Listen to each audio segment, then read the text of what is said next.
Welcome to the Wild Hall with ELISE. This is an intimate, sensual experience for women who want the truth in their bodies, not just in their heads. And I'll tell you now, I'm direct, I face what's uncomfortable, I don't tiptoe. I'm here to unleash the truth, embodied, raw, and real. When you listen, you'll feel something shift in your mind, in your heart, in your soul. You'll get language for what you've been feeling all along, and clarity you can actually use. Here, everything belongs: natural health, motherhood, womanhood, identity, love, endings, devotion, and the brave decisions that shape a life, like new beginnings. And when I'm on a path of discovery, you're coming with me. I'll share where I've been, where I'm going, and what I'm learning as I go. Because life doesn't hand us a neat lesson plan. It hands us a wild haul and invites us to make meaning from what we carry. Welcome to the Wild Hall with ELISE. Follow, subscribe, and come walk with me. Welcome back, friends. I want to return to the last episode for a moment and add another layer. After I shared being seen is not the same as being known, I got a few really thoughtful questions, which I was so happy about because it told me you were really listening. And also, it showed me there was another layer here that needed to be named. The last episode was mainly about co-ed healing spaces and the vulnerabilities that can surface there, especially when someone is already in partnership and begins to confuse feeling seen or understood or emotionally stirred with something deeper than it actually is. And this episode is the next layer. Because one of the questions that came in was basically, what about friendship? What about making real connections in circles, in retreats, in trainings, in spiritual spaces, in therapy groups, in women's circles, in men's groups, in personal growth containers? Is that wrong? No. Is it beautiful? Sometimes. Can it get muddy? Absolutely. And that's the path we are walking down today. Let's give language to the difference between healthy connection and risky attachment. Hopefully this will help you get a little bit more honest, a little more discerning about why you are entering a space in the first place. Because the why matters a lot. So first, let me say this very clearly, and I think you may already know, I am not against healing spaces. I like to hold and facilitate healing spaces. I've been in these worlds for more than 25 years. Church growing up, yoga spaces, Reiki practices, other spiritual practices and spaces, energetic spaces, women's work, personal growth work, all of it. And I believe deeply in spaces that help you remember who you are. And that is the key. Remember who you are. Not become dependent on the space. Not orbit the facilitator forever. Not keep chasing the emotional high of feeling expanded, activated, deeply understood, or temporarily more alive. These spaces are meant to support your life. They are not meant to become your life. That distinction matters more than you may realize. Because when a space is healthy for you, it strengthens you to return home. It helps you come back to your actual life with more clarity, more honesty, more regulation, more truth. It does not make you want to escape your real life more. So before you enter a group, a circle, a retreat, a class, a program, a container, even something you know is good for you, there are a few questions worth asking yourself. Why am I going? What am I hoping to receive? What am I vulnerable to right now? Am I seeking support, friendship, tools, validation, relief, escape? Am I going to remember myself? Or am I going because I do not want to deal with my real life? Now, that last question might sound sharp, but I think it is an honest question, because sometimes we do need support. Sometimes we do need co-regulation. Sometimes we do need a sacred room, or a room full of women, or a room full of men if you're a man, or a wise guide, or a practice, or a frequency that reminds us who we are. That can be beautiful. But if the only place you feel like yourself is outside your real life, then something deeper is asking for your attention. Here's a simple distinction I'm going to offer here. Healthy connection will say, I feel strengthened here, and I bring that strength home. Risky attachment will say, I only feel like myself when I'm here. Healthy connection helps you integrate. Risky attachment keeps you seeking. Healthy connection reminds you of your truth. Risky attachment makes you dependent on the reminder. Healthy connection expands your capacity for your real life. Risky attachment makes your real life feel like it's the interruption. And that may be where someone can quietly get lost, because it is easier to feel spiritual in a curated environment than to be honest in the kitchen. It is easier to cry in a circle than to share difficult feelings with your spouse. It is easier to journal at a retreat than to actually change your daily habits.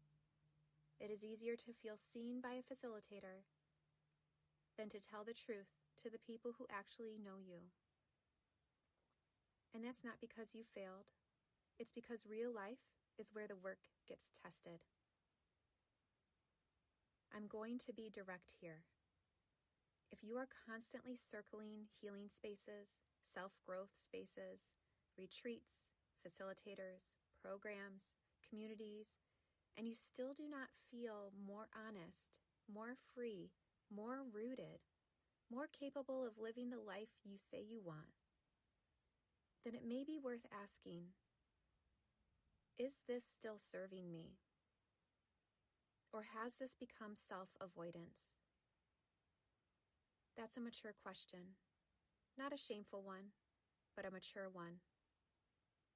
Because sometimes what looks like self-development is actually just a very refined way of staying disconnected from your real life. And your real life is where the medicine is meant to go. So now let's talk about friendship. This was the question underneath the last episode. What about making real friendships in these spaces? Here's what I have to say. Friendship is not wrong. Connection is not wrong. Bonding is not wrong. Liking people is not wrong. It's important to note not everybody enters a group space for the same reason. Some will go to learn. Some go to heal. Some go because they're lonely. Some go because they want community. Some go because they're looking for friendship. Some go because they want tools. Some go because they want to be around people who understand them.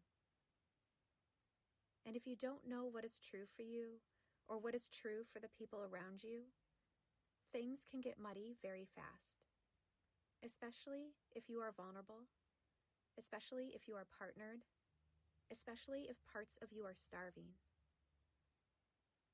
And for the person who is lonely, because some people are not circling these spaces because they are dramatic or shallow or addicted to healing. Some people are starving for resonance, for truth, for friendship, for depth, for a place where they don't feel weird or too much or like the only one. That longing is real, and there is no shame in it. But longing can be confusing. So if you are entering a space hoping to make friends, that's something to be honest with yourself about, because not everybody there wants that. Some people want a beautiful shared experience and then go home. Some people are protecting their marriage. Some people do not have capacity for more relationship. Some people have learned the hard way not to overextend themselves emotionally. That doesn't mean they don't like you. It doesn't mean the connection wasn't real. It doesn't mean you imagined it. It just means connection and friendship are not always the same thing. For me personally, when I enter women's spaces, I am usually not there looking for a friend.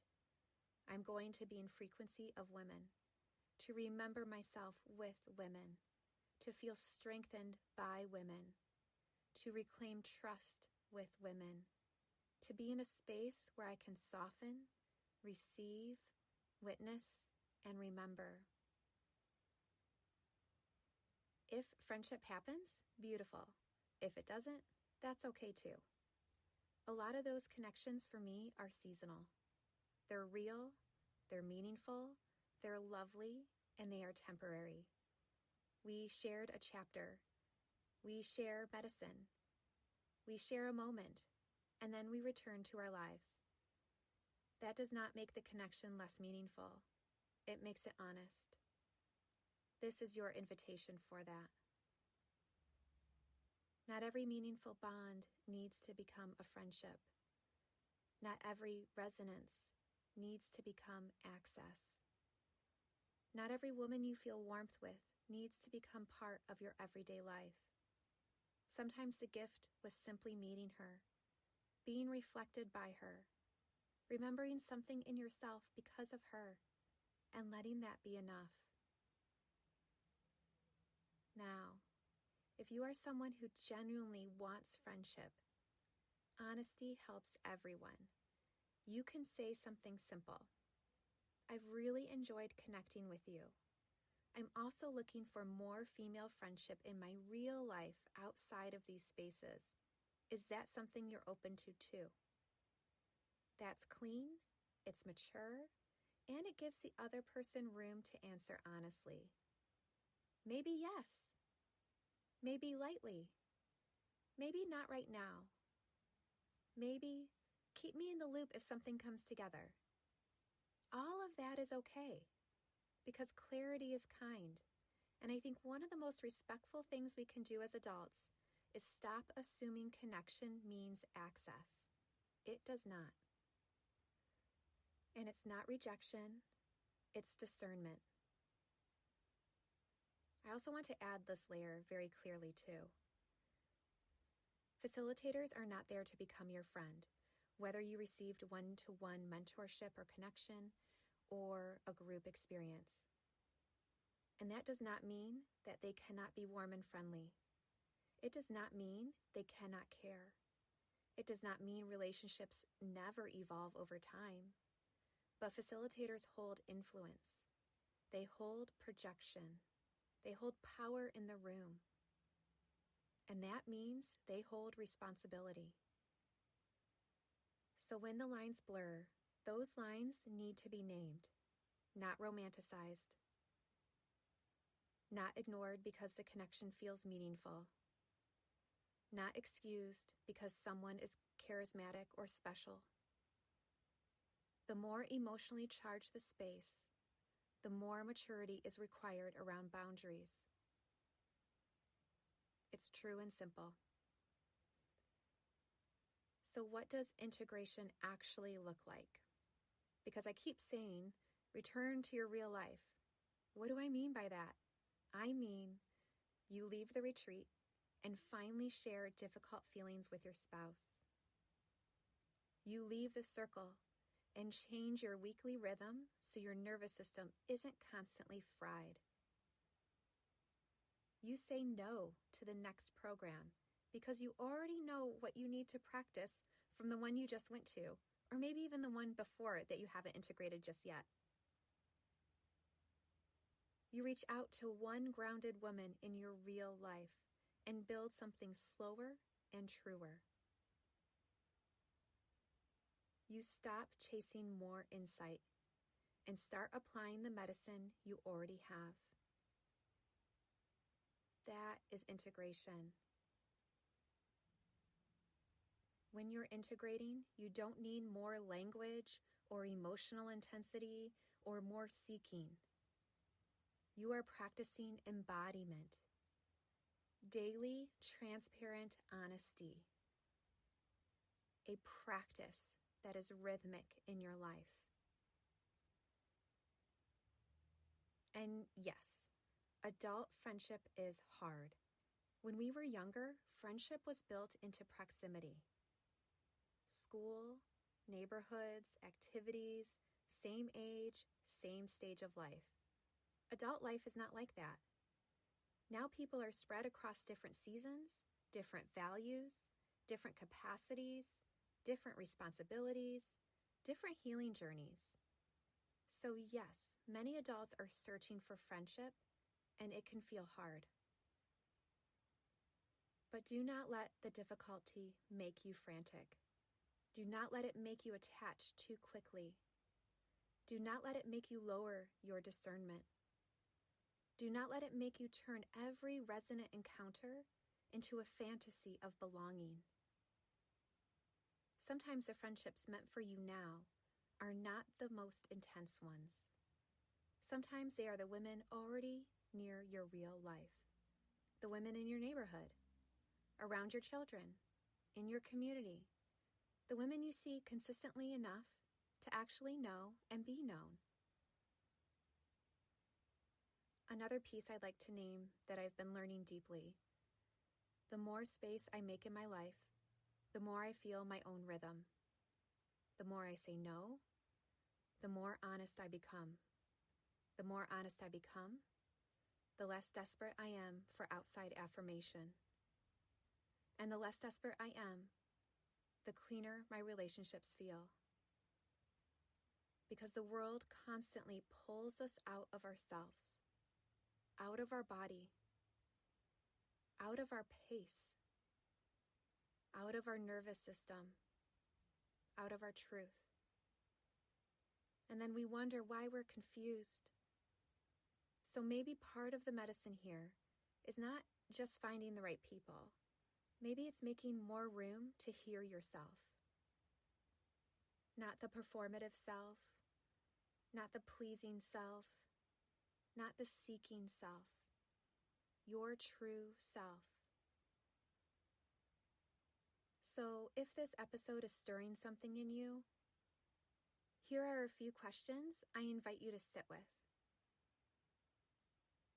Why am I drawn to the spaces I keep returning to? What do I receive there that I am not giving myself in real life?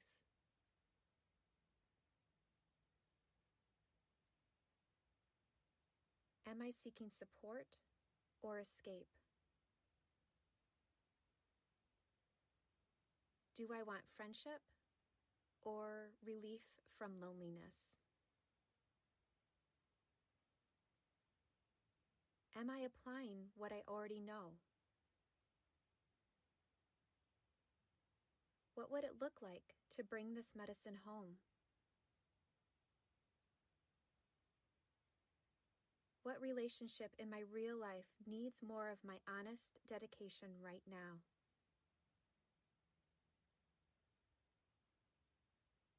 Where do I need to renegotiate, reset, or return to myself? And I want to leave you with this. Your real life is not the interruption. Your real life is the path. The point of healing spaces, sacred places, circles, mentors, classes, and growth containers is not to make you feel amazing in the room. It is to help you live more truthfully once you leave it. So go where you are reminded. Go where you are nourished. Go where you are strengthened.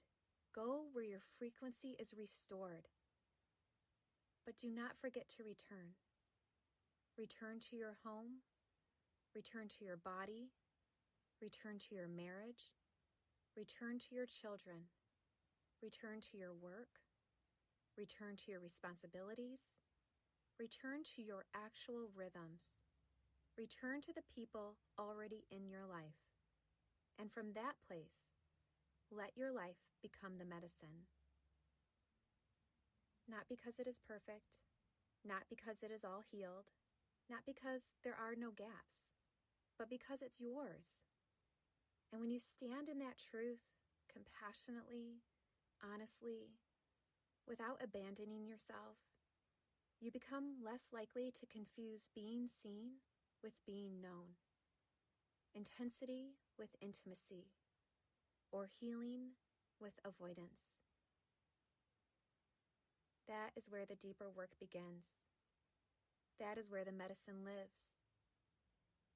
That is where you return to yourself.